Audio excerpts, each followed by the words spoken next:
So today I'm going to be sharing my top 10 perfumes of 2024. I know we are well into January, so this video's a little bit late, but I hope you guys will still enjoy this. I absolutely loved and used the crap out of these fragrances last year and also still into the new year. These are definitely top favorites in my collection. I definitely found some amazing perfumes last year, and I've really been getting into kind of the scent profiles that I enjoy. So let's go ahead and get started. I will say, if you guys do not like sweet scents, vanilla scents, gourmand scents, this is probably not the video for you. I've really been in my gourmand era, my vanilla era, and a lot of these scents fit into that. I'm not really big on floral, masculine, woody kind of perfumes, so I don't have a lot of those, but these are truly like my top 10, and I feel like they're very loved even in like the full fragrance community. These are in no particular order, by the way. I'm just kind of going to grab and go. So let's start with this one right here. This is from Mercier. This is Amore Caffe. This one was so beautiful. I first got this as a sample. I remember kind of wearing it out and about, and I was just absolutely obsessed with this. I have so many perfumes in my collection, so I feel like it's really hard for a new perfume to impress me so much, but immediately I had to order the full size, and Mercier makes amazing, super strong perfume. They are more in like the niche realm of fragrances, so not always the most readily available everywhere, but I know some like department stores do sell the brand Mercier. I will have all the links to these down below, and some of these I do have codes with, especially if it's from like Lucky Scent or Twisted Lily, so I will include those below. But I was so impressed with this one. My description for this fragrance is, imagine that you're sitting at a coffee shop and you're eating a bowl of vanilla ice cream. That is what this reminds me of. Or like, I guess you could call it an affogato. I know that's like an espresso with ice cream. So good. It is so sweet and delicious. To me, the brown sugar, the vanilla, and the coffee are definitely the most prominent in this one. And it's not like a weird stale coffee note either. This one blends so well with the more gourmand notes. So this one purely smells edible to me. It is so good. The top notes are coffee, amaretto, vanilla, and ice cream in the mid. And then the base is brown sugar, vanilla, and ambergris. And truly such a good fragrance and so long lasting on the skin. Definitely check this one out if you're a vanilla gourmand lover. Another vanilla that I really fell in love with this year, it's on a little bit of a different note. This is Fleur's Vanilla Skin.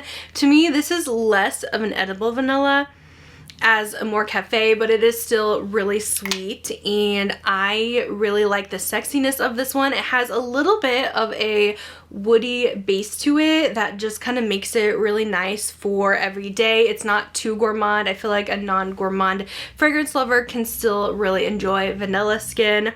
And this originally started as a fragrance mist. It got so popular that they decided to make it in a perfume, and the fragrance mist as well is so long lasting, but I really do love the perfume too. I feel like this one just has a little bit more depth to it.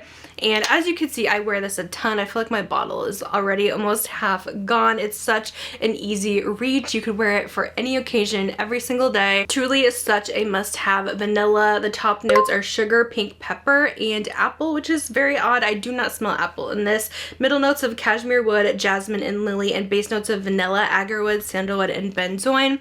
And if you're thinking about these floral notes in there, like I don't want a floral vanilla, trust me, I do not smell the florals in here. I'm sure they're kind of mixed in to just give it a little bit of uniqueness and depth, but I mostly smell like a woody vanilla extract. It is so good. Definitely such a love fragrance in the perfume community, and one of my most worn scents of the year, and still will be in 2025. Next up, I wanted to mention this one. I feel like this one kind of surprised the whole perfume community because I feel like we were not expecting something like this. This is a perfume by Cirque du Soleil, like the acrobat circus kind of show that they do in Vegas, and I guess they do have other ones, but I feel like mostly they're known in Vegas. They came out with their own fragrance that's supposed to kind of remind you of like a carnival, a Cirque du Soleil, a circus, and it literally was so good. I feel like I rarely see someone who does not like this fragrance. This one is purely gourmand edible notes, but it's not too heavy and not too cloying in my opinion. This one I smell cotton candy, caramel apples, there's popcorn in here. I also smell lemon, like a lemon marshmallow.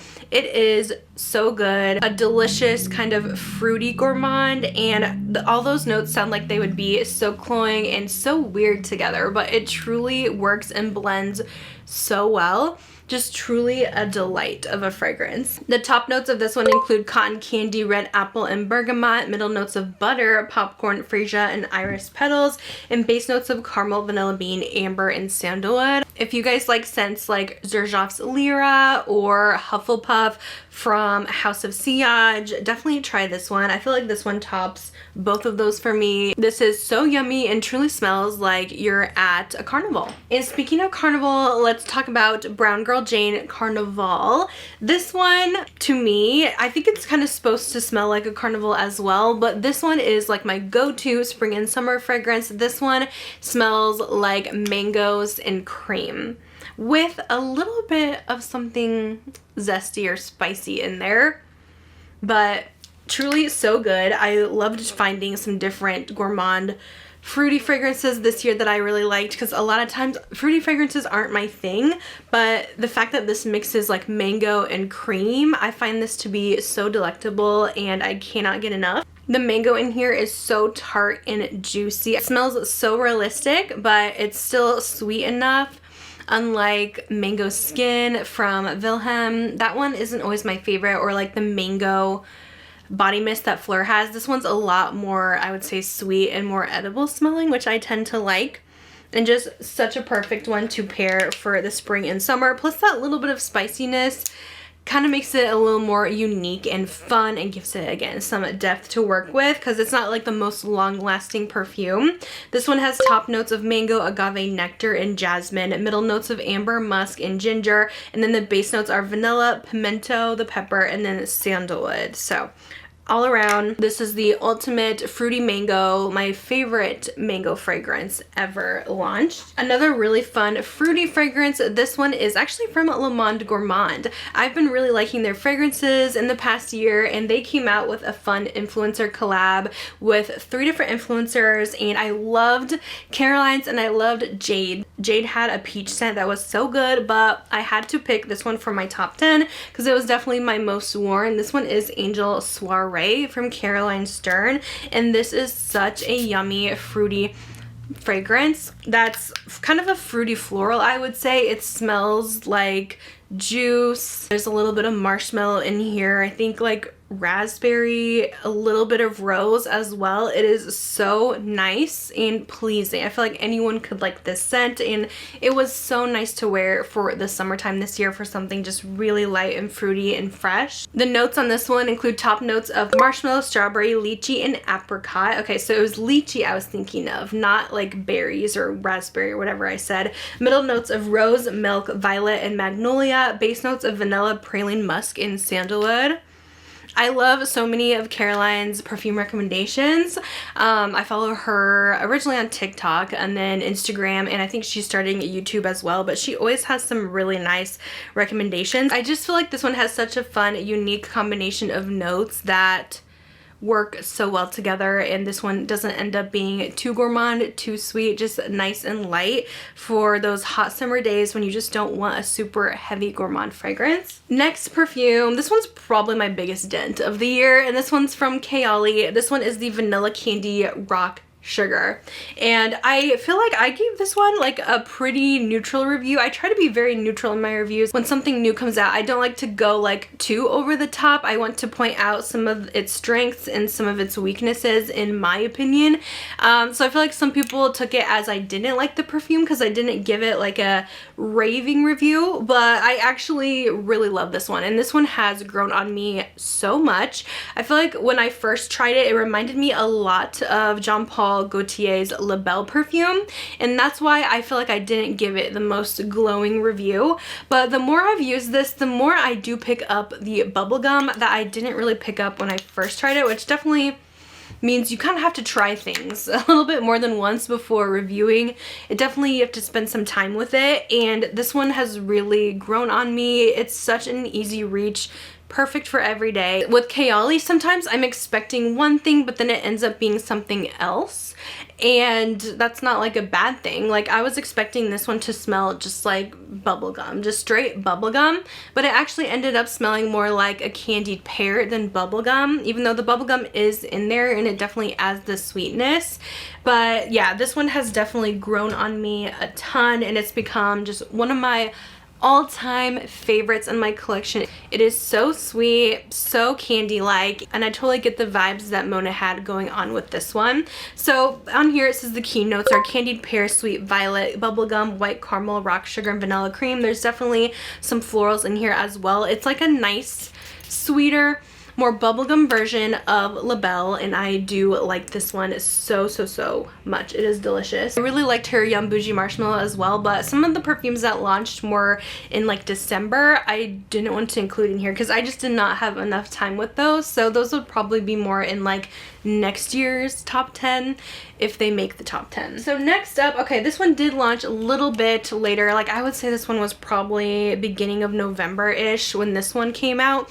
This is Dolce & Gabbana's Devotion Intense. I've always loved the original Devotion, but something about this one, they just made it even better. This does have the original Devotion DNA, so you do get that kind of lemon candy, almost orange blossom scent, but it adds in like a gourmand hazelnut note in the base, which sounds weird, but it kind of works, and it's not like super prominent. You're not going to be like, oh, this smells like hazelnut chocolate and lemons, but it definitely, I feel like, adds more of a syrupy feel to it. It makes it even sweeter and less, I guess, lemon cleaner vibes, and I love it so much. It's delicious. It's citrus candy. I've already brought this with me on, woo.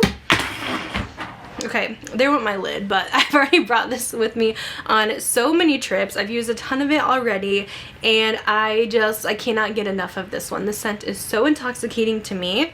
I do feel like this one lasts longer on the skin than the original does as well, but overall, the top notes, it says on here, I feel like it only has 3 notes, but I feel like there's more going on. But it has top notes of hazelnut, middle notes of orange blossom, and base notes of vanilla. So this one, I don't know if this is cheating because it didn't really come out in 2024. I usually try to use scents that came out in 2024, but I was kind of struggling with what I wanted to add in here. And I had to give it to Kais Delizia de Marshmallow because even though it didn't launch in 2024, it was still one of my most worn perfumes in 2024, so I wanted to go ahead and include it in here. I thought that it deserved a spot in the top 10 because this is like my new favorite true vanilla scent, I guess you would say.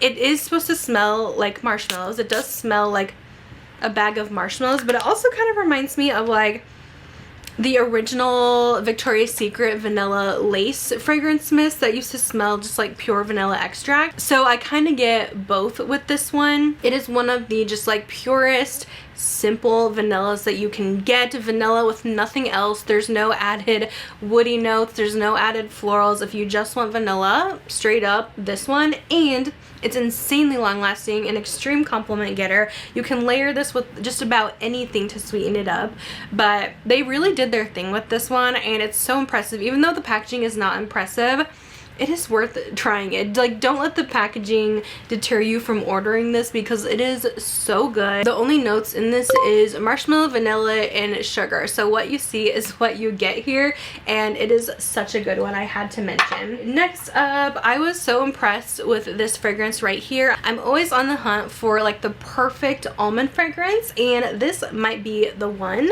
This is Mirage Gourmand from Lenoble's Essences. I feel like this was kind of a new brand in 2024. And this really impressed me. I am so excited to see if they do come out with more fragrances in their line because they did this one so well, and I feel like almond is really hard to get it right. I love almond, but it can go so wrong. It can end up smelling like Play-Doh. It can end up smelling like cat pee. I know, odd, but like the Tom Ford Vanilla Sex was also doing like a vanilla almond, and that one did not work for me at all. There's a lot of almonds that are like too alcohol-y or smell too much like almond extract, but this was like the perfect French almond pastry. It's supposed to smell like a French bakery. And it is so delicious. I literally smell like a croissant, like the flakiness of a croissant, but also like a ton of almond in the middle. It smells like a straight dessert. They nailed this one so well. If you guys like the bready note that's in like Snif's Crumb Couture, you should definitely try this because I feel like they kind of nailed it with this one. And the base is a little bit deeper, so it definitely has longevity. But yeah, somehow they did the almond so right with this, and it's literally like the best almond perfume in my collection. This is one of those that are a little bit harder to find. It's more niche, so kind of like a indie brand, I would say, if you're used to makeup terms. A lot of these I get on Lucky Scent, and they have sent me a few. They did send me this one, but they're like completely legit. I have a code with them. It's LEAHJANAE 10 to save 10% off, but you can always find some of the best like yummy niche gourmands on there, and they always have like the new releases so fast. So they are definitely a trusted website that I use for all of my niche purchases. The notes in Mirage Gourmand, there's quite a bit in here. It has top notes of almond, pistachio, cake, and then powdery notes. It's slightly powdery. I know almond can go a little powdery, and I just get a little bit of powderiness. It's not too much. They have middle notes of almond, hazelnut, and tonka bean, and base notes of vanilla, white musk, and guaiac wood, which that guaiac wood in the base definitely helps with the longevity, but it's not an overall like woody fragrance because again, I don't like woody scents. So last but not least, I had to give it to this scent from Lush. This is Chelsea Morning. I fell so in love with this one, and I definitely tried so many scents from Lush this year. They really got back into popularity again, and they've been coming out with so many things, and a lot of Lush fragrances are way too much for me. Like, they are way too strong for sprays. I love like them in bath bombs and shower gels and scrubs, but sometimes the mists are like too much. Like Sticky Dates had a body spray this year. I hate the spray. I love the shower gel though, so it's like too much for me even as a gourmand lover to wear. But Chelsea Morning I fell in love with because I love the smell of the Super Milk hair conditioner. Also such a viral product from them. It's like a slight lemon spice scent with maybe some caramel in there, and this actually replicates it pretty well, but it makes it even sweeter. So this one is kind of like you took Super Milk and Sticky Dates, mixed them together, and I feel like it made Chelsea Morning like the perfect scent. I know they came out with Super Milk in a perfume as well, but I actually don't like the Super Milk perfume. I feel like it's a little bit too fresh lemon and less sweetness than what I get from the hair conditioner. I feel like this is actually closer to the hair conditioner, and it just adds that caramel that sweetens it up. This is insanely strong. That's the one thing I will give Lush. They are amazing at making powerhouse scents. Even their body sprays will last all day, but the perfumes are so good. I believe this is permanent, thank goodness. I need to get a bigger bottle, but the only thing I don't like is the caps of this are just very loose and wonky a little bit, but this is such a good scent. I highly recommend checking this one out if you guys like lemon and caramel. The notes on this one include toffee, lemon, vanilla, tonka bean, fenugreek, and myrtle, which I think it's the toffee that's giving it like a caramel vibe. But yeah, it smells to me just like the hair primer. So good. It's definitely a very fresh lemon though, so keep that in mind.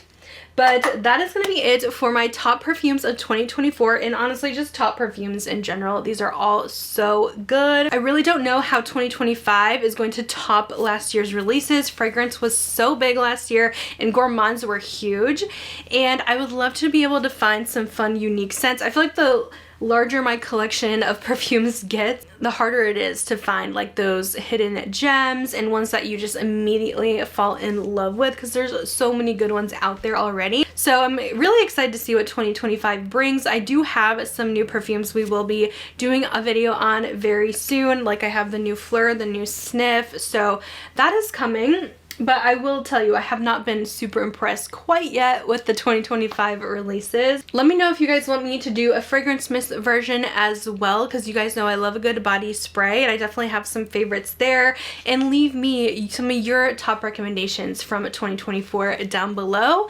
But that's it for this video. I'm gonna let you go, and I'll see you in my next one. Bye guys.